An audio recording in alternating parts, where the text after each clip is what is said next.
We very often focus on pipeline size, but what about pipeline quality? Because no matter how big your pipeline, if the quality is poor, sales results will also be poor.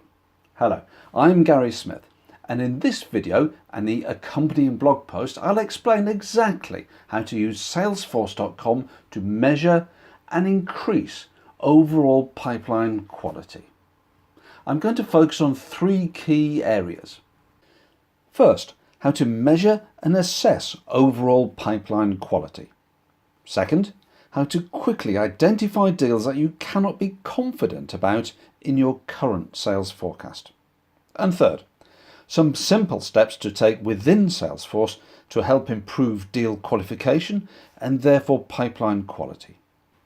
Now, before we get stuck in, why bother about pipeline quality? Why not just focus on increasing the size of the pipeline?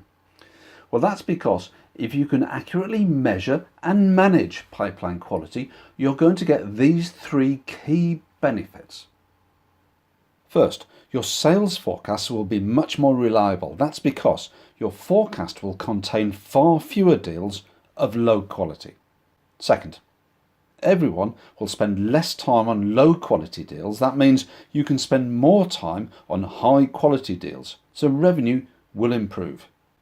And third, you'll now have a realistic understanding of whether you have enough pipeline to meet your sales target. For example, if you know you've weeded out poor quality deals from the forecast for next month, then you can reliably compare the pipeline with your sales target.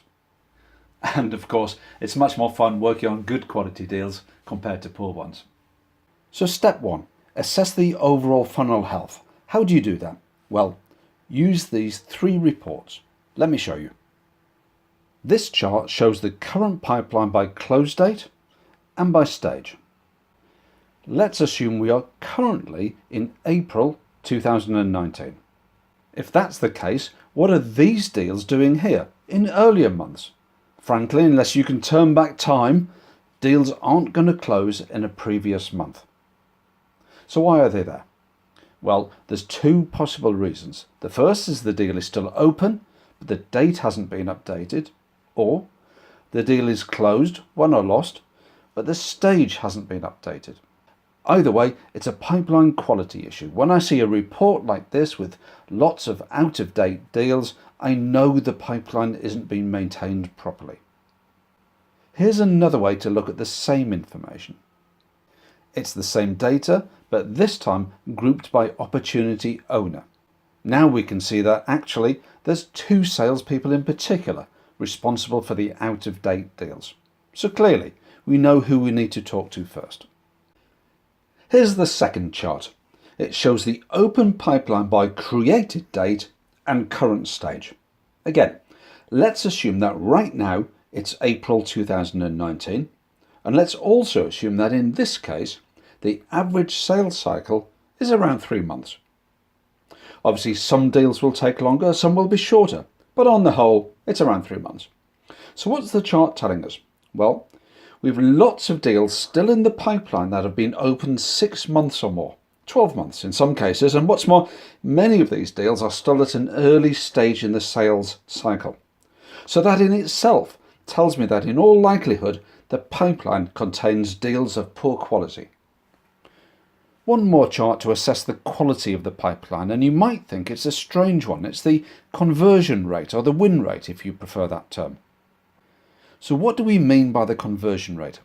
It's the ratio of won deals in a month to the number of lost deals in the same month.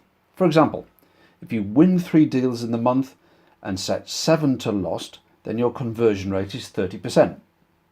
However, in this case, we can see the conversion rate, whether you measure it by number or the value of the deals, is getting on for 70%. Now, in most businesses, that probably doesn't reflect reality. However, you'd be surprised at how often the conversion rate report in Salesforce shows a percentage that high. Why is that? Well, either you've got the world's best sales team and an unbeatable product with a fantastic price, or there are two other reasons at play. First, only opportunities where the salesperson is confident there is a deal to be done are entered into Salesforce. That actually means your pipeline quality, in Salesforce at least, is too high. You're missing out on visibility of other deals that are still being worked on, but which aren't in the system. The second possibility is this. Deals that no longer have legs aren't being closed out. For example, instead of setting 7 deals to lost, you only set 2 deals. Then your conversion rate is 60%. In other words, you've won 3 and lost 2. However, your pipeline still contains 5 deals of very poor quality, ones that really should be set to lost. So if the conversion rate in your business is artificially high, how do you know which one of those 2 reasons is causing it? Well, the answer is actually quite straightforward. Have another look at the pipeline by created date report. If you've got a lot of elderly deals, especially if those deals are still at early stages, it's probably the second reason. Lost or dormant deals aren't being closed out of the system. On the other hand, if the age of the pipeline looks good, in fact, especially if it looks like there aren't enough elderly deals, then you can probably assume it's the first reason. Many opportunities are only being entered into the system when there's a good chance of a positive outcome. So take a look at the reports and decide which of the opportunities you want to weed out, and make it clear to the sales team what you expect in terms of opportunity management. Incidentally, if you're thinking, what's the easiest way to create these reports, then I can tell you the answer. It's to install the GSP Sales Dashboard from the App Exchange. It's free and it contains the 3 reports I've just described, plus a lot of other reports that give robust pipeline visibility. There's a link to the App Exchange listing just below this video. So that's how you measure the overall health of the funnel. But what about those specific deals that are in your forecast but are unlikely to close successfully? How do you manage by exception? How do you identify those exact deals that you should be skeptical about? Well, to do that, you can use 3 metrics. Here they are: the number of month-on-month close date changes, the number of days since the last stage change, and the number of days the opportunity has been open. By the way, these 3 metrics are also included in the GSP Sales Dashboard. Let's take a look. The number of month close date changes updates every time the close date moves from one month to a future month. If it moves within the month, we don't care. It's month to month changes we're interested in. The number of days since the last stage change, that's how many days it is since the stage was last updated. And the days open, that's the age of the opportunity. So if you pull these together in a dashboard table, you get some interesting results. Here, we're looking at opportunities due to close this month. And as you can see, we have several opportunities that have been open a large number of days. This one, 200 days, for example, and it's 90 days since the stage was last updated. And the close date has already moved from one month to another 4 times. I don't know about you, but we're halfway through the month, and if it's in the forecast for this month, I'm going to be skeptical. Chances are it's a poor quality deal that should no longer be in the forecast or the pipeline. Remember, none of these reports explicitly tells you the answer. Rather, they tell you what questions to ask, what to investigate. They guide you in your analysis, so use them as a tool. Let's discuss one more thing. How do we make some simple configuration changes in Salesforce to improve deal qualification? Well, first, what do we mean by deal qualification? A good friend of mine, Edward van Engelenberg, he spent 39 years at 3M defining sales processes, coaching, implementing CRM systems, and so on. He defines deal qualification like this.